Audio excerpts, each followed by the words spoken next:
Yep. Hi, I'm Andy Singh, And I'm Alfredo Sandoval. and we have the Hindmarsh-Rose model.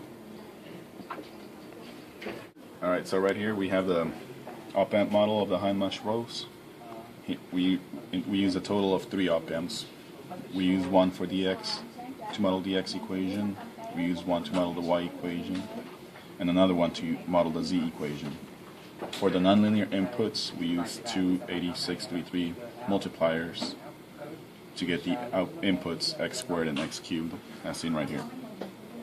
So when we run the simulation for an input pulse of 1 volt, the result of Y, the Y input was this. Y output was this. So as seen on LT Spice, our simulation, what we did is we created a circuit board on this breadboard, and the circuit representation of that schematic, and as you can see, all the labeled parts. This is our X, Y, and Z. This is our VCC, negative VCC, our ground, and our I. These are our multipliers, x squared and x cubed.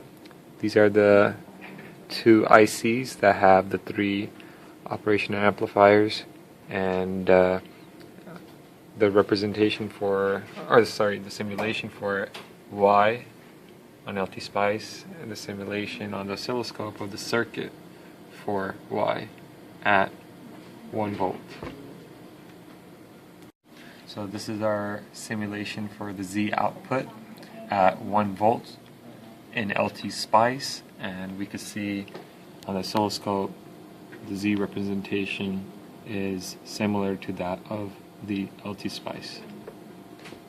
So lastly, we have our X output in LT Spice at 1 volt, and on the oscilloscope we can see the X output from the breadboard circuit. It is very similar to that of LT Spice.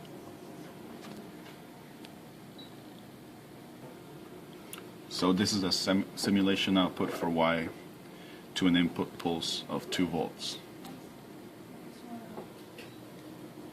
As you can see here on the oscilloscope, the simulation was pretty similar to the actual result from the circuit.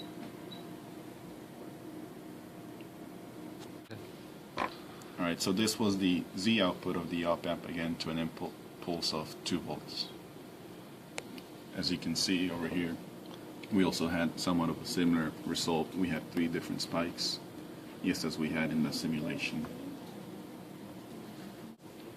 So for the X output of the circuit, or the simulation to an input pulse of 2 volts, we had 3 separate groups of spikes, similar to the output of the op-amp circuit. Alright, for the Y output of the circuit to a 4 volt input pulse, we got the resulting figure. As you can see, we had multiple spikes that continued with that input pulse, similar to the output of the circuit as seen on the oscilloscope. It was all continuous while the input pulse was active. We can see here the Z output on LT Spice, which shows Z output in the red, and we can see an input pulse of 4 volts in pink. And if we examine the oscilloscope, we can see a similar figure that resulted from our circuit with a 4 volt impulse. Lastly, we have our X output at a 4 volt impulse input, and this is an LT Spice. And if we look at the oscilloscope, we can see a similar 4 volt impulse input and a similar X output to that of LT Spice. And just to give a brief summary of our settings for our function generator, we had a period of 1 second and a frequency of 1 hertz, high level would be 500 millivolts and an amplitude of 500 millivolts.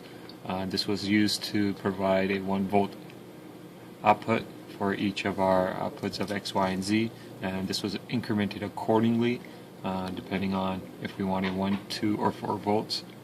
Our low level was set to 0. Offset was 250 millivolt. Duty cycle was 50%, providing a width of 500 milliseconds, and we used the pulse function and the output to provide an output that could be read on the oscilloscope. As we can see, our voltage that was being supplied was -15 and +15, drawing a current of 20 milliamps.